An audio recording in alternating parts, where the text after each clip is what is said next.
Welcome back to Bookish Dives. We're the place you come to, well, skip the reading pile and get right to the core ideas. And today, we've got a fantastic source. It's a deep collection of excerpts from Jen Muir's book, Little People, Big Feelings. Yeah, this is a really good one. So if you're looking for like a shortcut to understanding conscious parenting. Especially how to handle those huge meltdowns, right? Without falling back on punishments that, let's be honest, we kind of know don't really work long term. Exactly. Then this is definitely for you.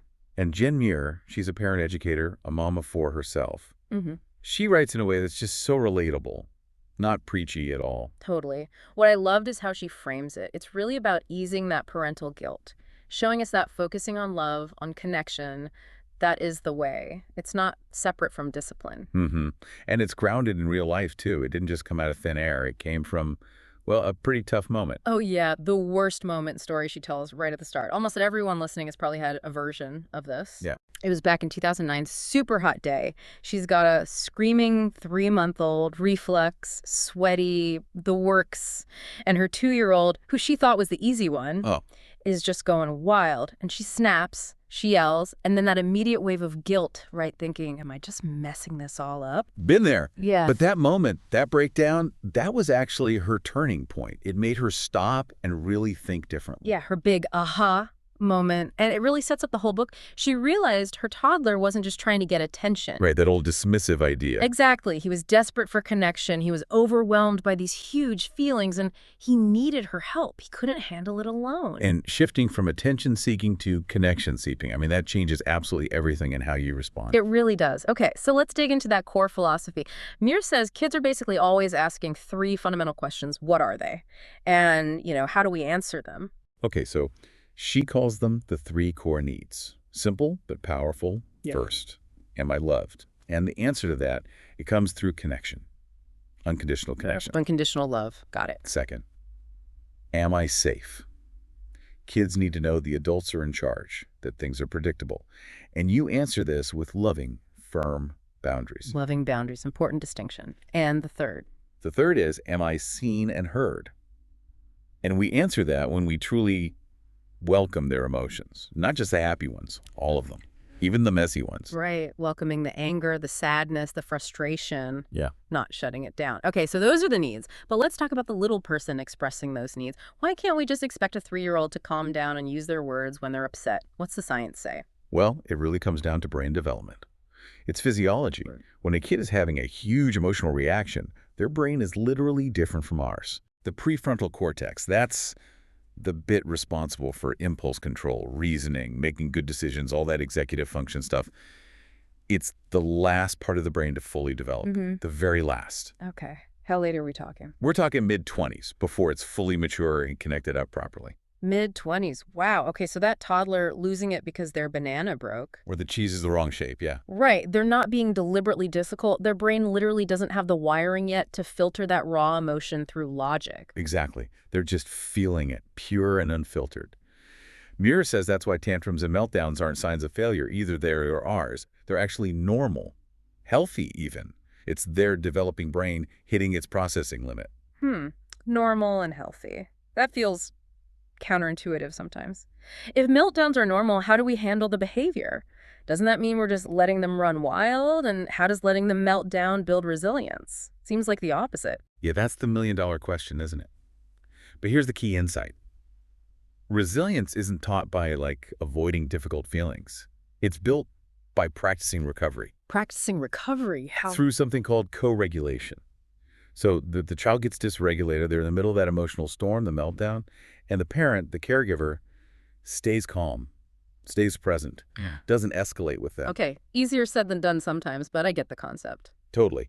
But that process, the child freaking out, the parent staying steady, that repetition actually builds the neural pathways. It physically wires their brain for emotional regulation later on. You're essentially modeling and building the circuits they need. So a meltdown isn't a parenting fail, it's a brain-building workout. Kind of, yeah. An opportunity, at least. And for that co-regulation to even happen, you need that foundation.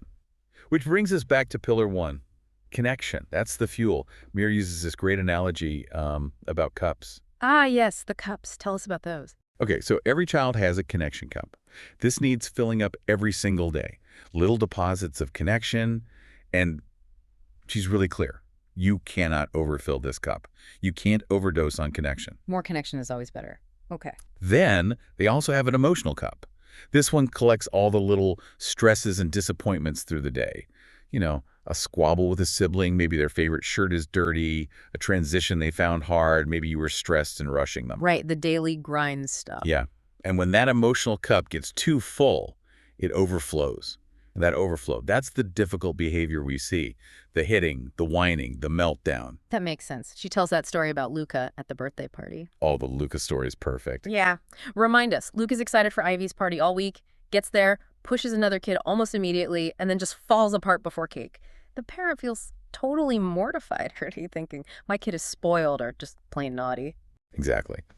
But Muir asked us to rewind Luca's day. What happened before the party? Well, breakfast was rushed. Then at the toy shop buying Ivy's gift, he couldn't get something for himself. Disappointment. Plus, he was wearing new shoes that were maybe a bit stiff or scratchy. So his emotional cup was already full to the brim before he even got to the party. The party environment, the noise, the excitement, that was just the final drop that made it spill. The pushing wasn't really about the other kid. It was a symptom, an overwhelmed nervous system saying, I can't cope. The behavior is the signal, not the main problem. Okay. So how do we fill that connection cup, practically? Especially when life is busy, we're tired. Well, she emphasizes it's about quality time and physical presence. But crucially, it doesn't have to be huge blocks of time. It's the micro moments. Like what? Like a deliberate smile and wink across the room. Stopping for just 3 minutes to really listen to their rambling story about a cool leaf they found. A quick hug, a fist bump. She talks about delighting in your child. You know, that genuine wide grin you give them when they walk into the room. That says non-verbally, wow, I'm so glad you're here. Those little things fill the cup. Delighting in them. I like that. Okay, so connection is the bedrock, but kids also need structure, right? So let's talk pillar 2, boundaries. Answering that question, am I safe? Why does Muir say boundaries are actually a form of love? Seems harsh sometimes. Because deep down, kids crave structure. They need to know someone competent is in charge. Muir quotes Jan Lansbury saying, boundaries are one of the highest forms of love. Kids feel anxious and unsafe if they sense they're the ones calling all the shots. They need to know we've got the wheel. That makes sense. And she even mentions Brene Brown's research. This was fascinating, finding that university students whose parents were super permissive, very few rules or expectations, those students often felt like their parents didn't actually care that much. Wow. They interpreted permissiveness as a lack of love or caring, not as freedom. Kind of like neglect, yeah. Because nobody cared enough to set the limits, to show them the safe path. That's powerful. Okay, so boundaries are loving, but how we hold those boundaries matters. The book is really clear. Traditional punishments don't work for building that intrinsic motivation or understanding we want. What does she say about, rewards the carrot and punishments like timeouts or smacking the stick? Well, both are conditional, right? Rewards, even lots of praise, like good job. Yeah, they focus on the outcome and teach kids to perform for external approval, not for the internal satisfaction or learning. Right, doing it for the sticker, not for the skill itself. Exactly. Yeah. And punishments like isolation, think timeouts. The naughty step Muir points to neuroscience, like Daniel Siegel's work. It shows the relational pain of being isolated actually looks very similar to physical pain in a brain scan. Yeah. So when a child is sent away alone, they're not sitting there calmly reflecting, perhaps hitting my sister was not the best choice. They're feeling rejected, ashamed, maybe scared. They're thinking, I'm bad, not learning a better way. Their brain's in survival mode, not learning mode. And if they're in fight or flight, that logical prefrontal cortex is offline anyway, right? So the lesson can't even get in. Precisely. Which is why, if punishments are out, we need a different tool. And that brings us to pillar 3, emotion coaching. This is how we guide behavior after the storm has passed. Timing is everything here. Okay, emotion coaching, what does that actually involve? It's about looking underneath the behavior to the feeling that drove it.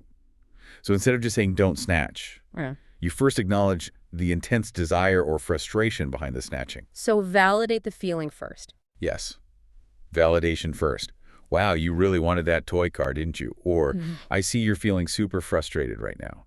You connect with their emotional reality. Then, once they feel seen and heard, once their nervous system starts to calm down because they feel safe and connected again, that's when you can talk about other strategies. That's the teaching moment. And the broken banana story illustrates this so well. Right. Her toddler is having a full-blown meltdown because his banana snapped in half. She's juggling a newborn.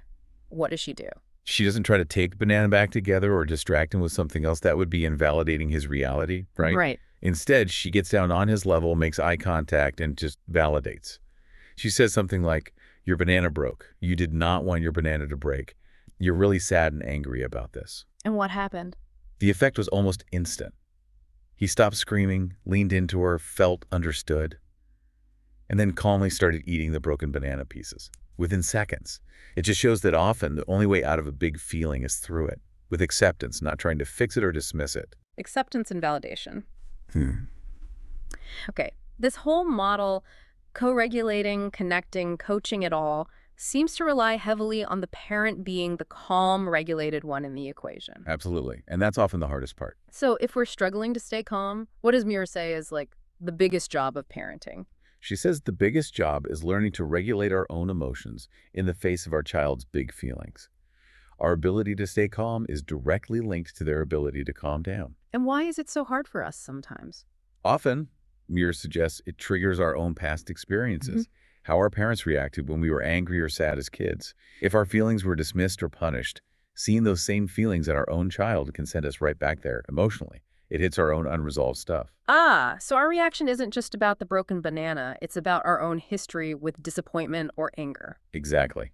Which leads to the solution she offers. Which is? Self-compassion. It sounds maybe a bit soft, but it's incredibly powerful. Instead of beating ourselves up, "I handled that badly, I yelled again, I'm a terrible parent," we need to practice talking kindly to ourselves. It's like using a mantra. Yeah, something simple like, "This is really hard right now, I'm doing the best I can, and so is my child." Just shifting that internal voice from critical to kind can actually calm our own nervous system. It stops the shame spiral. And bonus, it models the exact resilience and self-kindness we want our kids to learn. Okay, that's huge. Learning to regulate ourselves by being kinder to ourselves. So let's bring it all together. For everyone listening who feels maybe overwhelmed by all this or worried they're not getting it right, what's the big takeaway from little people, big feelings? The big takeaway is incredibly freeing, actually. It's what Muir calls the good enough principle. Good enough, not perfect. Definitely not perfect. She points to research solid attachment science that shows you don't need to nail this stuff 100% of the time, or even 50% of the time. Really? What's the number? Responding with connection and emotional validation just 30 to 40% of the time. That seems to be enough. Enough to build a secure attachment. Enough to foster emotional intelligence in your child. 30 to 40%. That's it. That's what the evidence suggests. It takes the pressure off massively, right? It means you can mess up, you can have bad days, ruptures happen, but the repair is key. It allows you to ditch that exhausting quest for perfection and avoid burnout. Imperfection is okay. It even gives kids space to grow. Wow. Okay, 30-40%. That feels achievable. That is genuinely liberating. So we've talked about how vital this connection is in the early years, those first 8 years, especially for setting kids up for life, how they handle relationships, challenges, everything. And it's never too late to start building or repairing that connection. Never too late. And Muir leaves us with one final, really compelling thought. Bit provocative, maybe. Lay it on us. Since this whole approach, this emotion coaching, builds such deep trust that you'll accept them, feelings and all, without judgment. The evidence suggests that kids raised this way, they're far more likely to actually come to you with their problems when they hit those tricky teenage years. Instead of hiding things or turning only to peers. Exactly. They know you're a safe harbor. Yeah. And if you want your teenager to talk to you about the big stuff, building this foundation of trust now through connection and emotional acceptance, well, that's probably your biggest long-term incentive right there. Yeah, it really lands. Keeping those lines of communication open for the future, what an investment. Well, this has been incredibly insightful. It's powerful stuff. For more deep dives into transformative books like Little People, Big Feelings, make sure you follow Bookish Dives wherever you get your podcasts. Thanks for joining us.